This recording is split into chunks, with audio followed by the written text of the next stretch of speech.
promises to be a really fun and interesting program.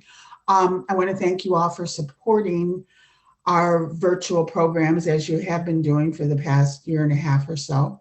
And just, thank you for bearing with us tonight with our slight technical difficulties. Okay, I want to let you know that next week on Tuesday, the 26th, at 7 o'clock, we have Cozy Comfort Foods with Chef Maddox. Chef Maddox has been with us before. She is a great chef, but she's also lots of fun and just really nice. She's going to be doing autumn comfort foods. She's going to demonstrate for us and then share with us the recipes for a soup, a main dish, and a dessert. We can't have any samples like usual, which is always the fun part of having Chef Maddox with us because her food is great, but she will share the recipes so we can make them at home if we would like to. Then there's some really good programs coming up in November, and they're on the website, and I will tell you about them at the next program, just because I want to get started tonight. We're running a little late. So tonight we have the Hauntings of the Midwest. We have Chad Lewis with us, and he is going to take us on kind of a scary tour of haunted cemeteries, wandering spirits, cursed rivers, back roads, legends. And he has photos, he has witness drawings, and he has photos. He is going to show us all about these scary places and hopefully inspire us to go on our own haunted adventure, but I'm not going on a haunted adventure. I'm just going to watch what Chad has to show me because I'm not going to any cemeteries after dark. I can tell you that right now. So please welcome. Oh, one more thing, sorry. If you have any questions for Chad, put them in the chat if you would like to, or otherwise you can just take your mic off at the end and ask him questions. So please welcome Chad Lewis. Well, hello and welcome. First, I'd like to thank the library for having me here this evening. But just as important, all of you who were brave enough to show up to talk about the most haunted places from the safety of wherever you're watching this program from. So I'm going to go ahead and share my screen with you. So right now, all of you should see the most haunted locations of Illinois on your screen. And as you heard, my name is Chad Lewis. I'll be your presenter for this program. And although my background is actually in the field of psychology, for the last nearly 30 years, I've been traveling the world in search of the strange and unusual.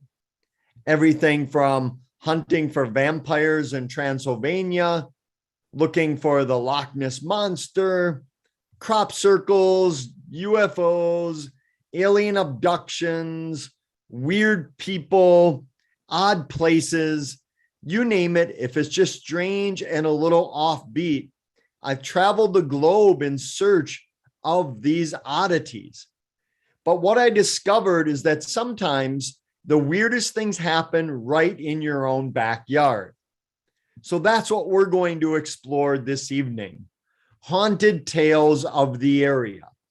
For the next 45 minutes or so, we'll take a tour across the entire state, ending up right back in town.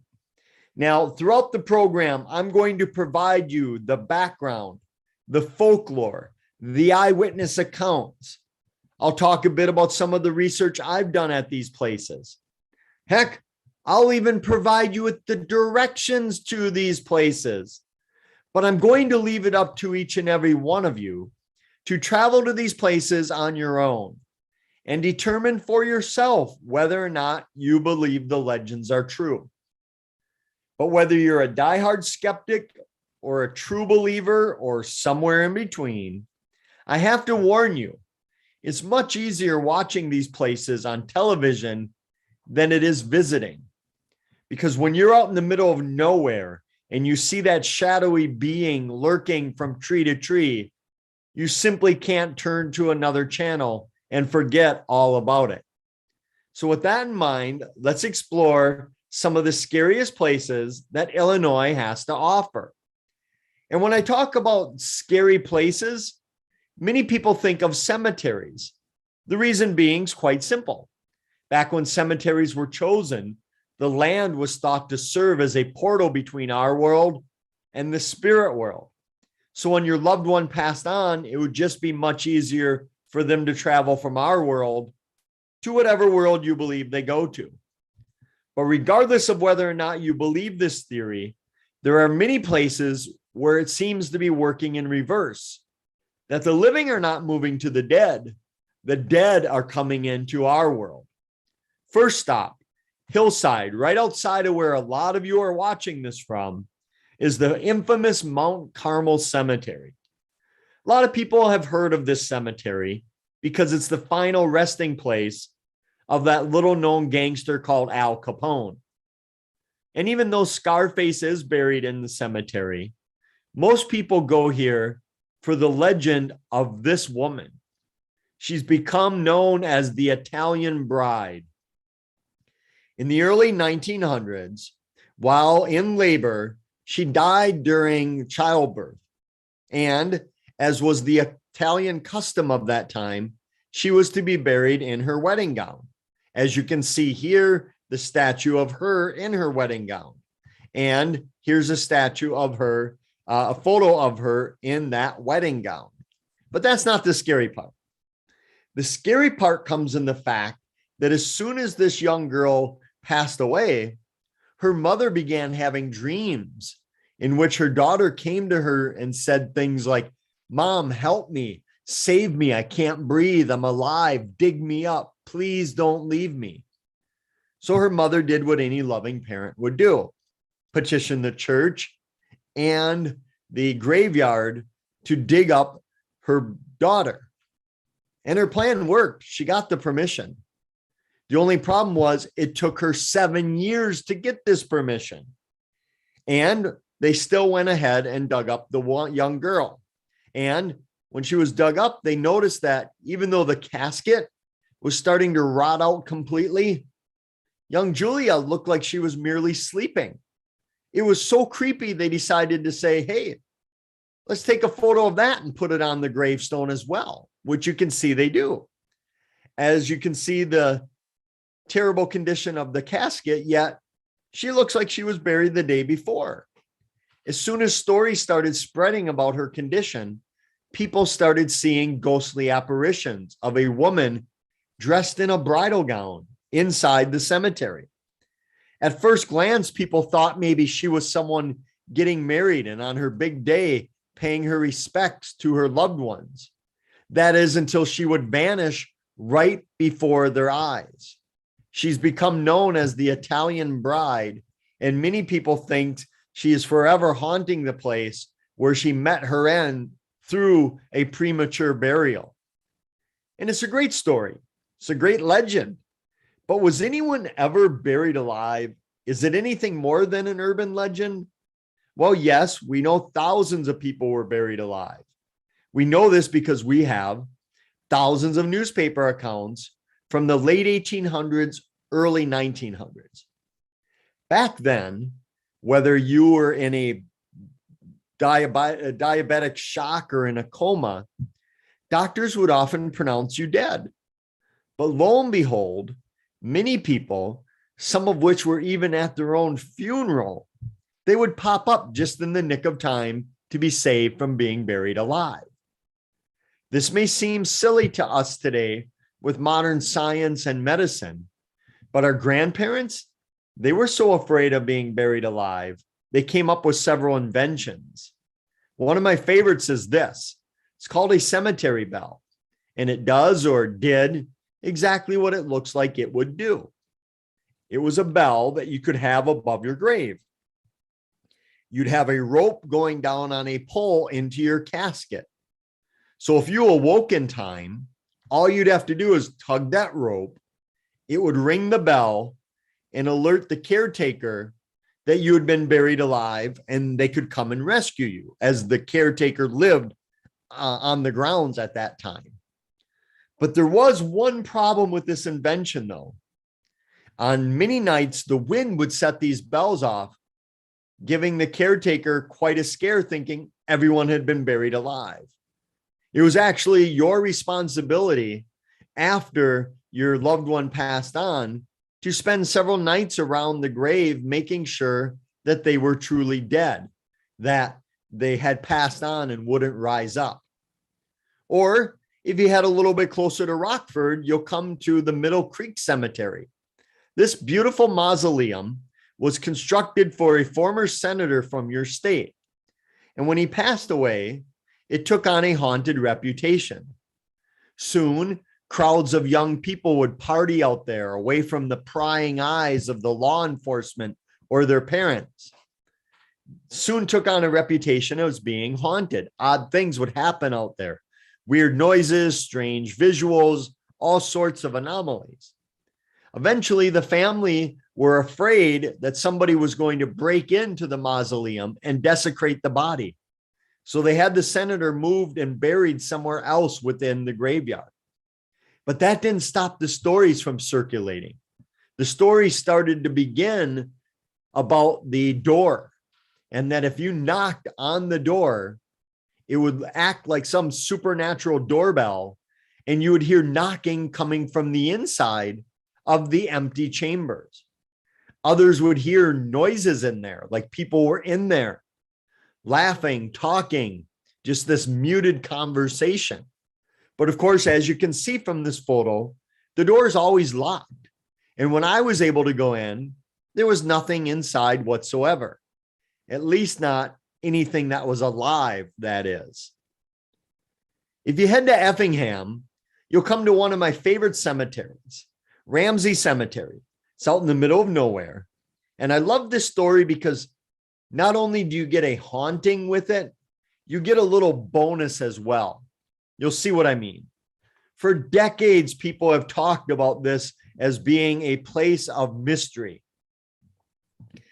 People would come out here and see mysterious balls of light similar to these floating throughout the area, changing in size, shape, and color as they maneuver their way through the grounds. Years ago, there was an old chapel at the graveyard. It was used for funerals and prayer services and the like. That is until one day, a distraught young man went out to the chapel with a gun and ended his life. Immediately afterwards, people claimed that when you went to the chapel, you could hear the sound of a gun blast going off. You could see blood coming out of the walls of the chapel, although it was not really there. Eventually, the county deemed it a nuisance. They tore down the chapel, got rid of it. But that hasn't stopped the curious legend trippers from making their way out there. Because many of them, to get there, have to go down a series of old dirt roads. And near the roads, indented into the landscape of the area, are several caves. And it's here that many people will be passing by when all of a sudden in the caves, they see something staring at them. Something that couldn't be there. Something that shouldn't be there. But yet, there it is, staring back at them. So what are these people seeing? Well, maybe I better let you just take a look. This creature, for lack of a better term, they called it a werewolf. Said it was the size of a large bear, but shaped more like the wolf with the claws, the fangs, and the deep muzzled snout and furry hair covering its whole body. But just to show you, you're not the only weird people to believe in werewolves.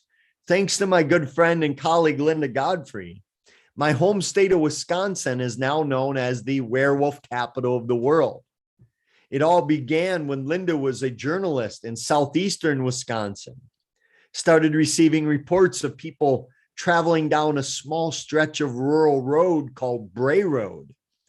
There, usually at night, but not always, people saw a similar looking creature to the Ramsey Cemetery creature.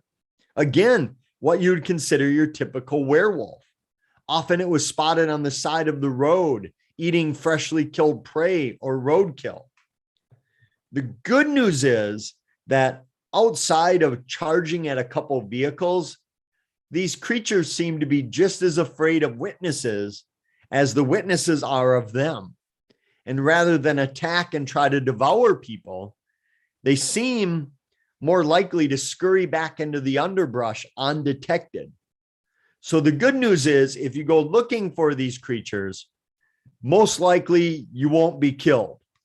Well, 50-50, give it a chance and see if the odds are in your favor. But if chasing werewolves isn't quite your thing, I recommend you head to Centralia. Here you'll have Elmwood Cemetery. And it's here that is the final resting place of a young girl named Annie. She passed away when she was young of age to a wealthy family. It was said that she loved playing the violin. So her family had this statue of her with the violin constructed. Ever since that moment, people claim that when you go out to the cemetery, if you're very quiet and you listen, you will hear the faint playing of a violin. Others claim the statue will move on its own as though Annie is continuing to play the violin from the grave. I received so many reports of people hearing this phantom music that when we went there, we brought a ton of recording equipment with us, hoping that while we were there, we would capture this mysterious playing. Unfortunately, or maybe luckily, knock on wood, while we were there, no such phantom sounds were captured. But it illustrates how these stories begin. She had a love for the violin, hence that continued on into the afterlife. And I think it's important to note that folklore is never stagnant. It's always moving. It's always progressing and morphing. It's a living, breathing thing, as evidenced by our next case. And that is a place called Munger Road. Pretty well known for a lot of you watching, I assume. It's even become more infamous thanks to a movie that came out on it a few years back. It's in Bartlett, and the legend all revolves around the train tracks on Munger Road. There are many variations as to what happened, but all of them detail some sort of accident on the railroad tracks where a group of children were killed. Whether they were a busload, a van load, a carload, nobody seems to know. But the children met their end on the train tracks. Now the story tells that if you drive your car there and put it in neutral, your car will be pushed uphill over the train tracks by the spirits of those children who met their end there. They are trying to ensure that you do not suffer the same fate they suffered. Oftentimes, people will sprinkle baby powder or flour on the back of their car. And when they're pushed over to the other side, they'll get out to see what appear to be little prints, fingerprints, or hand marks on the baby powder on the back of their car. Others talk that the railroad tracks are haunted themselves. Many people claim that when you go there, you will see a phantom train. People can see the light coming. They can feel the rumbling on the tracks. They can hear the engine roaring, but the train never arrives, as though it's a phantom train. But years ago, this was a very rural road, wasn't heavily used. Today, it's a very popular road for travelers. So if you're going to try this there, be very careful. It is very dangerous to stop in the middle there. I would hate to have to add you to my next program as another casualty of Munger Road. Today, one of the most ubiquitous stories of urban legends in America is the Vanishing Hitchhiker. Almost every town and city seems to have one variation of the legend. Usually it's a woman, often dressed in white, hitchhiking on the side of the road. Most of the time, people slow down to see if maybe she broke down or needs some assistance, only to have her vanish right before their eyes. In Illinois, the most famous or infamous is that of Resurrection Mary. It was said many, many years ago, Resurrection Mary was at the old Willowbrook Ballroom, which has since burned down. Back then, it was the old Henry Ballroom after the Candy Bar. There was a big dance going on. After the dance, this young girl, Mary, left the dance and went home. And whether she was in a car on the way home or struck by a car, she died in an automobile accident on the way home. Ever since that fateful evening, many people driving down Archer Avenue report seeing the ghostly image of a woman in white on the side of the road, usually in a beautiful dress. Many times people claim to have tried to pick her up and give her a ride home. Some claiming that when they passed by Resurrection Cemetery, they looked over and she was gone, standing by the gates of the cemetery. Other witnesses claim to have seen her grabbing the bars of the gates of the cemetery, apparently making these burn marks in the gates themselves, which have obviously been repaired since that time. Here they are today. Others claim that she'll just be wandering up and down Archer Avenue looking for another ride. At one point, many bars and saloons on Archer Avenue would put out Bloody Mary drinks every night just in case the Resurrection Mary came in to their establishment. The story's been going back many, many generations. We know that it started around 1930. So whoever the woman may have been, which nobody knows, she would have had to die prior to 1930-ish. And we believe her name was Mary or some variation of that name. Why she's forever walking the place where she met her end, nobody seems to know. And we couldn't do a program about Illinois hauntings without mentioning the former president, Mr. Lincoln. Obviously, no introduction needed on the penny, the $5 bill, Mount Rushmore. And in Springfield, they have a lot of memorials to the former president, including his old home that he used while he was in Springfield. Now, what's interesting is you can tour this house. Those who do often report weird things will take place. I spoke with many of the National Park crew, the staff that run this place, and they'll tell me that oftentimes they'll come in when nobody's there and see one of the rocking chairs moving on its own as though rocking with some unseen force. Others claim to have seen Mary Todd Lincoln's spirit wandering the house. Staff members told me that after closing up, they'll be doing their final preparations for the night. They'll hear somebody walking through the house, pacing back and forth as though they're in deep thought. Thinking maybe it's some tourist that didn't leave, they'll go to check to find that nobody's there. The place is completely empty. But it's not thought to be the ghost of Lincoln haunting this place, although he is said to believe to be haunting other places in Springfield, but not his old home. Whether it's his wife or some other spirits, we simply don't know.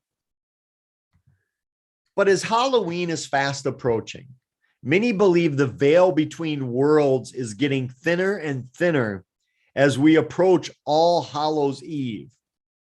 And many people like to get scared during this time of season to get into the Halloween spirit, whether that involves going to haunted hayrides at many of the farms and haunted houses out there, or to go to haunted houses. And this one is one you're not going to find anywhere else around. It's in Mount Carroll. It's called Raven's Grin Inn, and it's a haunted house.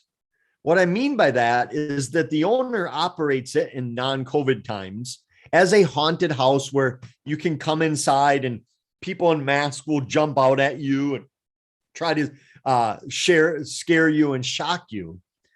But the house itself is a historic old home that has a long history of being haunted, dating back to when it was used as a a speakeasy, and more of a brothel than a speakeasy at that.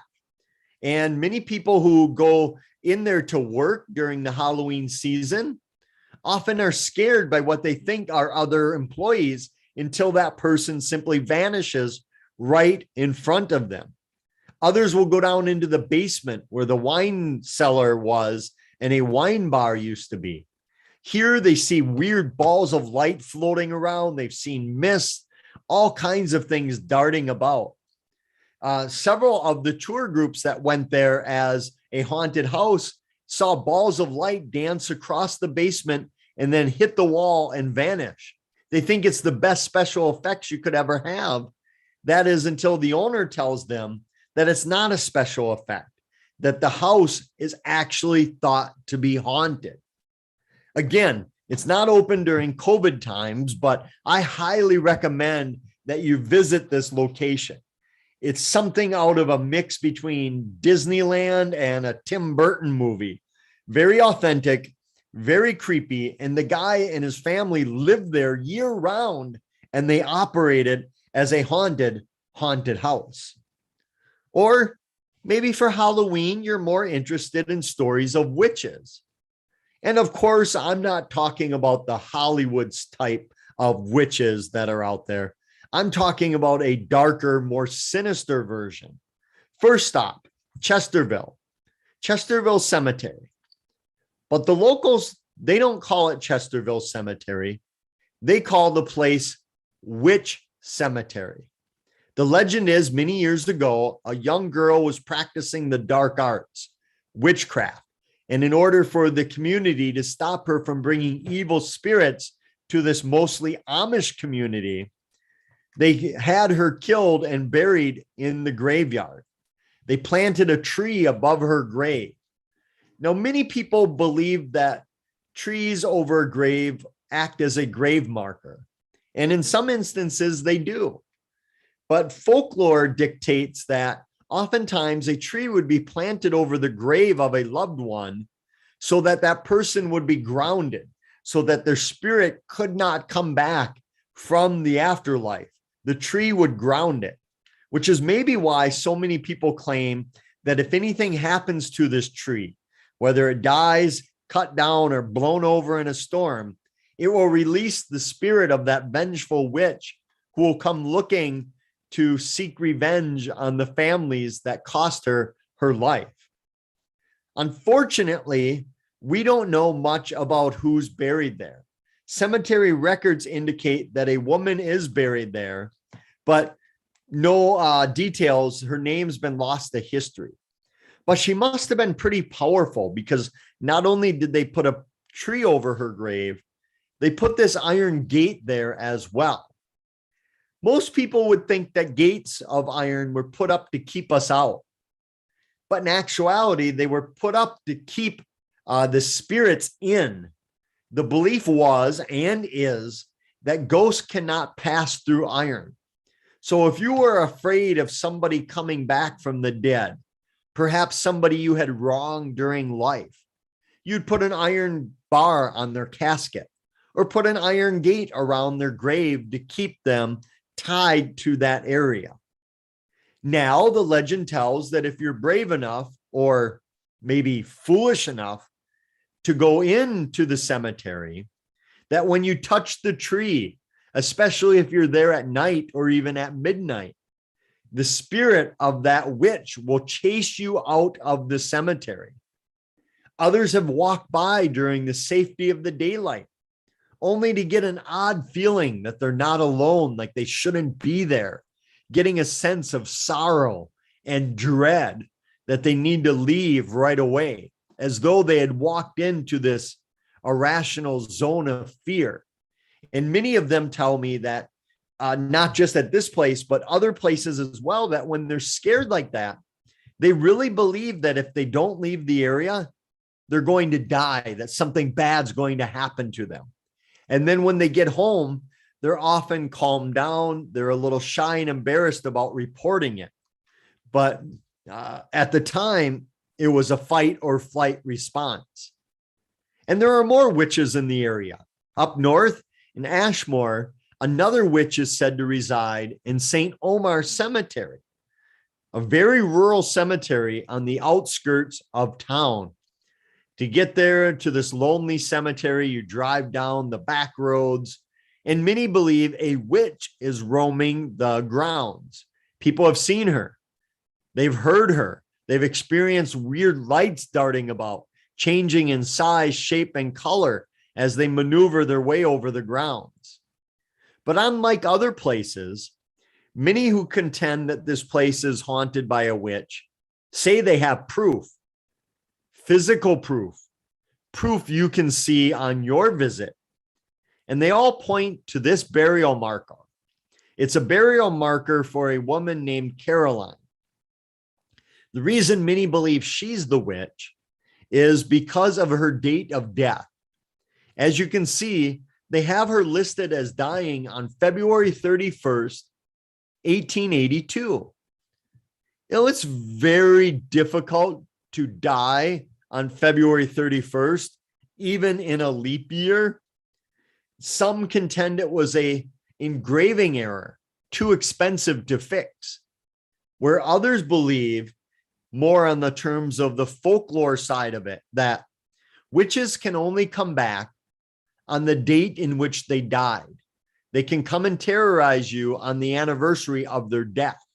So by putting this woman's date of death as February 31st, it would entail that she would never come back. So she couldn't come back and haunt them.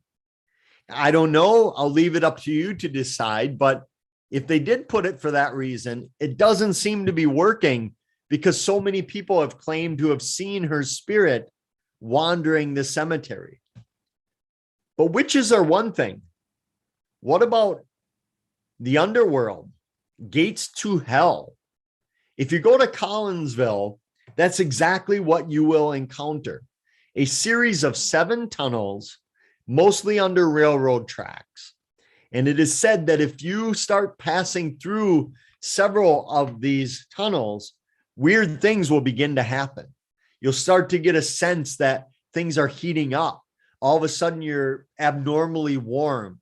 You'll see shadowy apparitions out of the corner of your eyes. You may hear your name being called, but when you spin around, nobody's there. You may see the ghost of a hanging man in one of the tunnels. And if you pass through several of them, you may encounter what many people are calling the Collinsville Hellhounds. If you're not familiar with the Hellhound legends, they've been reported throughout history in nearly every culture on the planet. They're large black dogs with glowing red or green eyes, even yellow in some circumstances. Many believe that they do the devil's bidding, that they are there for sinister purposes, and that they are a harbinger of death, meaning that if you see one, much like seeing or hearing the Irish banshee, it means you or someone you know is going to die very shortly. But again, just to show you we're not the only people to believe in these things, a few years back, I was over in Central America. I was scouring the jungles over there, looking for a jungle protector that they called the Tata Duende. And everywhere I went looking for this diminutive, backward-footed creature, villagers said, you better get back here before nightfall, because if you're not back before the sun goes down, you might encounter one of our hellhounds. They called them cadeos. They believed these things had supernatural powers, that they could take your sight, your hearing, and connect with you. And unless you could find a powerful shaman or a bush doctor to remove the curse, you'd be dead within a week of seeing these monsters. So, being the researchers that we were, we made it a point to stay out past dark every night. And luckily, knock on wood, I'm still here today. But back to the Collinsville gates to hell, because if you survive encountering these hellhounds, which is no easy task, and it is said that if you make it through all 7 of the gates in one evening, when you stop at the 7th gate, a mysterious portal to hell will open up and swallow you in. Believe it or not, those who have seen it claim that they could feel an intense heat rising up toward them. They could see flames moving as well. Unfortunately, most of them didn't stick around long enough to find out if this really was a portal to hell. And those who did, well, they found out it was a portal to hell. But again, this is a case where the witnesses, they know how it sounds, a portal to hell in Illinois.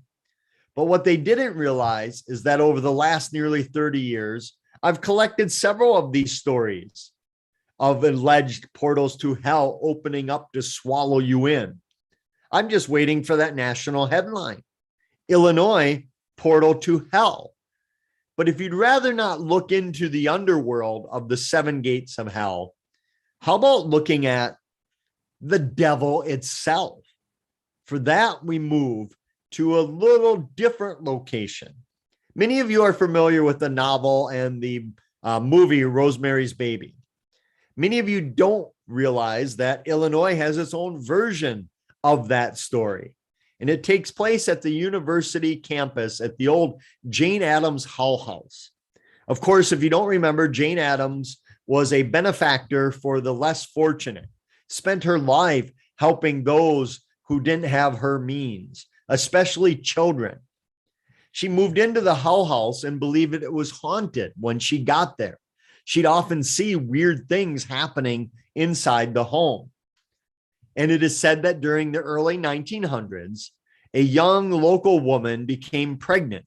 She was very devout, very religious. She wanted to put the Virgin Mary in her house. But the story goes that her husband was an atheist and he refused, taking the Virgin Mary and smashing it on the ground, saying, "I'd rather have the devil's child than to have this hanging in my house." Seems a bit of an overreaction, but that's the way the legend goes. Fast forward a few months, his wife is giving birth. You probably know where this story is going. You could finish it on your own, but instead of giving birth to a child, per the husband's wish, she gave birth to a devil child. It was said to have reddish, scaly skin, have horns and a tail, claws, and that it could walk and talk from the moment it was born, and it loved to smoke cigars and cuss at people. As bizarre as this sounds to us, it was said that the family had no idea what to do with this devil child, so they dropped it off at Jane Addams' house, where she brought it in and raised it as one of her own, having it live up on the second floor of the building. People at that time reported seeing. They were convinced, adamant, that they saw the devil child moving from window to window up on the second floor. As weird as it sounds to us today, people of that era knocked on the front door, oftentimes willing to pay money to see the devil child. Let us in. We want to see it. We will pay you. Of course, Jane Addams claimed she didn't have any devil child, but you can find out for yourself. In non-COVID times, the place is open for tours. You can go up to the floor, check for the devil child. Many of the tours that go through the area, the ghost tours, whether it's on a van or a bus or a walking tour, they often stop out in front of the house. And even to this very day, many claim that they can see the devil child or some demonic being moving from window to window. People have taken photos with weird shapes in them, orbs, balls of light, all sorts of things happen at the Jane Addams Hull House. Again, you don't have to take my word for it. You don't have to take folklore's word for it. You can go there and experience it for yourself. Now, obviously, some of you watching this program are parents. And fair warning, you're not going to like this next case. In fact, if you're not a parent, you're not going to like this next case. It involves a case of death curve in Cambridge. For decades, people have claimed that if you drove out on this rural road, once you got to the big curve in the road, the ghostly image of a murderous woman carrying a bloody axe would pop out in front of your vehicle, swerve your car off the road, and you would crash and die. Hence the term death curve. The story goes back many decades, back to the late 1800s, early 1900s. It was at that time that a family lived out on this farmland. They were called the Markham family. And in the early 1900s, the mother, Julia Markham, went crazy. She snapped. She went psychotic, lost her mind. She told her two oldest and strongest children to go fetch water and wood for the day. When they were gone, one by one, she invited her 5 youngest children into the house, where she took an axe to every single one of them. When the 2 oldest children came back, they were treated to the same behavior. In a matter of a few moments, all 7 of her children were dead. I told you weren't going to like this case. Then, as though snapping out of a trance, Mrs. Markham realized what she had done.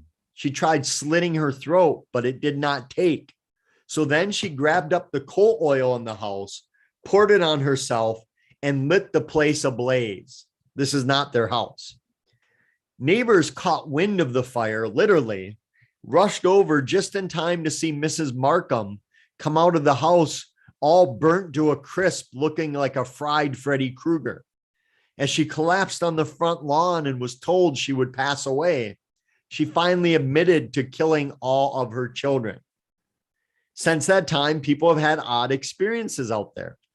I spoke with a woman who was in high school in the 1980s who went out there and saw weird lights with their friends dancing about the old fence line of the property.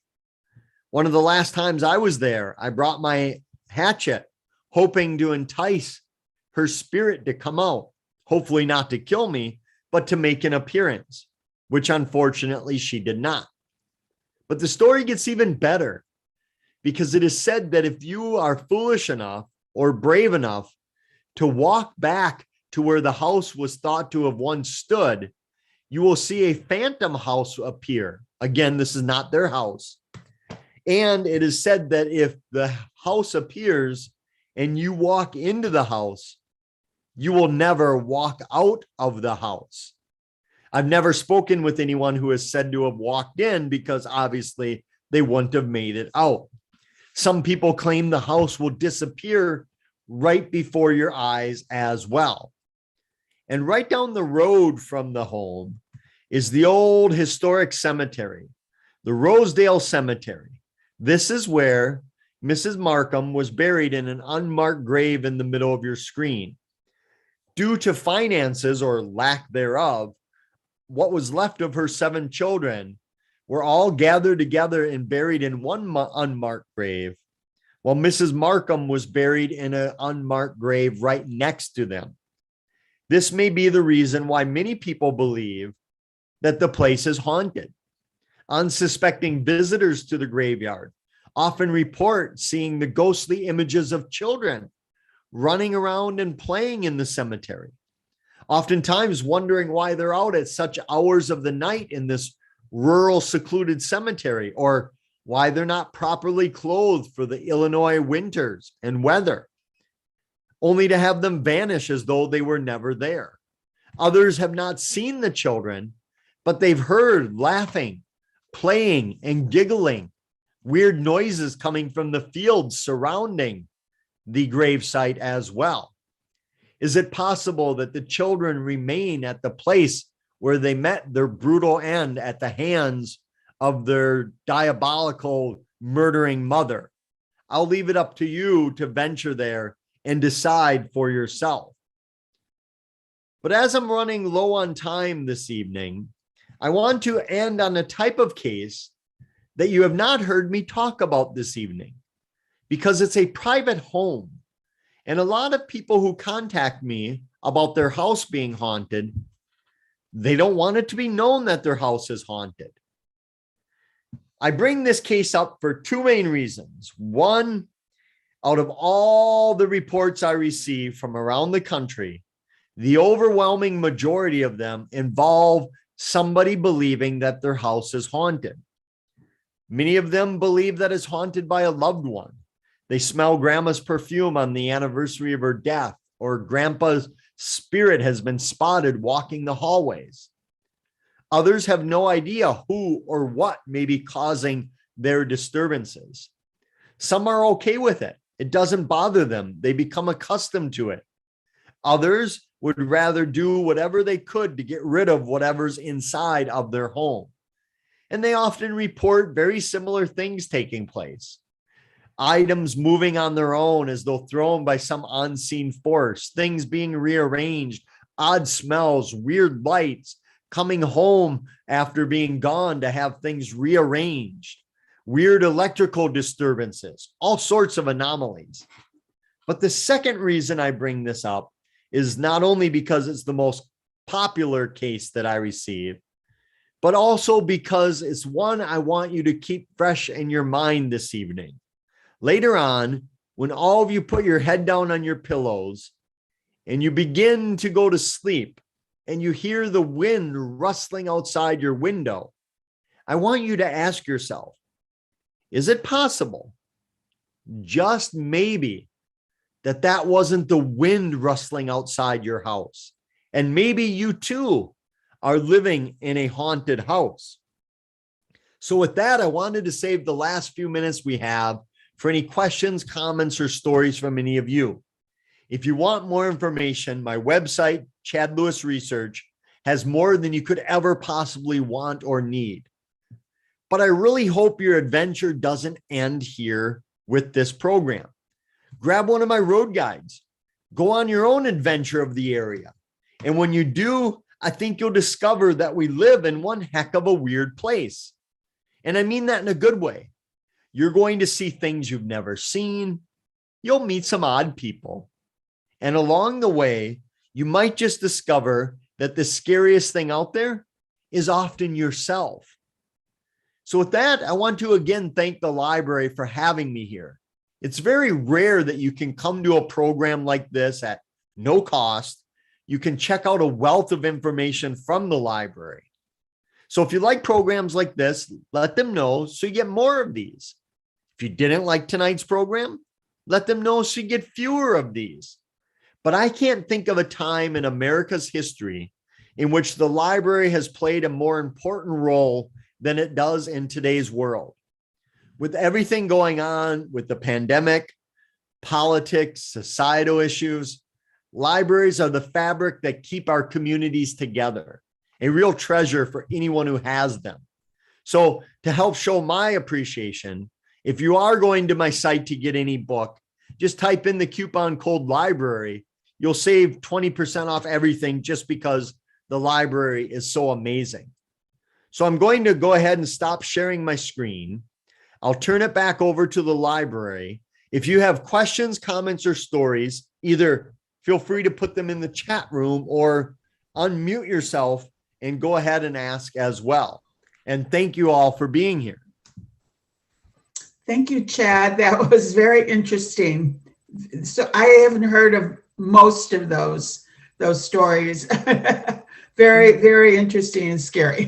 What I love about these stories is that you don't need to actually believe in them to have fun with them. Oh, absolutely. And a lot of people this time of the year say, I don't know if I believe in this, but I'm fascinated. It's Halloween time. I want to get into it. And believe it or not, people want to go to these places. Oh, yeah. You know, mother-daughter weekends, bachelor parties, motorcycle clubs, geocaching, you name it. People take family vacations to these supernatural areas. So right. It really has become mainstream. And Halloween is I think it's second after Christmas as far as decorating and interest in it. And so I think that has branched out into people wanting to do things and enjoy things that are a little bit scary. Maybe if, like you said, if you don't believe, you like to be a little bit scared. Yes. Someone just asked if I could put up the coupon again. Yes, it's just, let me do that real quick for you. Yes, just it'll ask you on my website. If you have a coupon, just type in library, because libraries are so amazing that you can do that. There we go. Yes, and you're right that Halloween is second in terms of money spent, decorations, and it's closing in on Christmas every single year. Probably will never overtake it, but it's really shifted back to an adult holiday from a kid's holiday. Right. Adults want to go to costume parties and want to trick or treat and the like. So. Oh, I know. Oh, so many adults I know have parties or go. One of my daughters for years had a Halloween party as an adult, but then she started having little kids and got tied up with that on Halloween. So ruined her fun. And remember, the whole purpose of wearing a costume on Halloween is to be scary.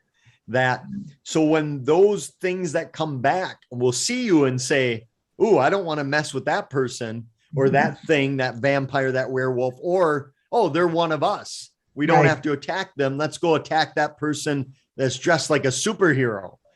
So being scary was a way to fend off those coming back from the other realms, if you will. Okay, so I guess I need a scary costume next week.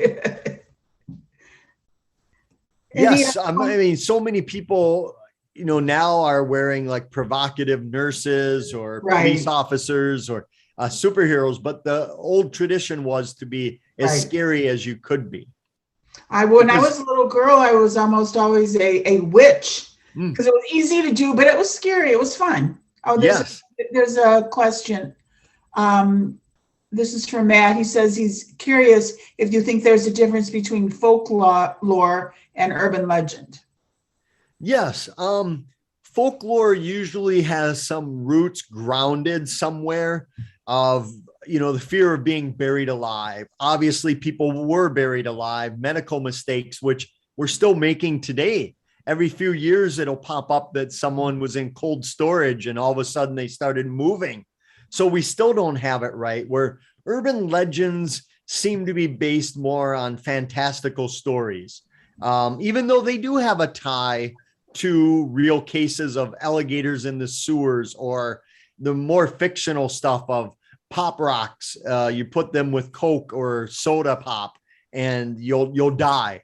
Those type of things that spread very quickly, and they're often embellished or made up or completely wrong at all, where folklore is more of the legends themselves and how they affect a culture, and almost as though they're rites of passage. They're passed down as tests of bravery, where I think urban legends are more scary things that aren't even an allegory of, look in your back seat because someone's hiding in there, or razor blade in your apple, which never happened except the guy who placed it in his own family's apples, and people that poison their candy. It was always people doing it to their own family, and they've been arrested for that.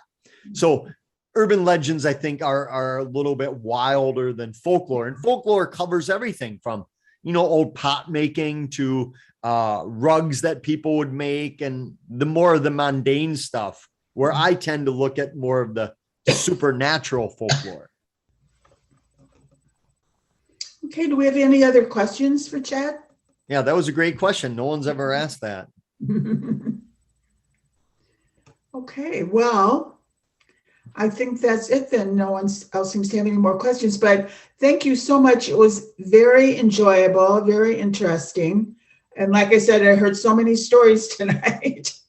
I did share a few with my grandsons. Yeah, not Death Curve. Don't share that one. No. Well, thank you, and keep an eye out, everyone. Oh, yes, we will. Thank you. Good night.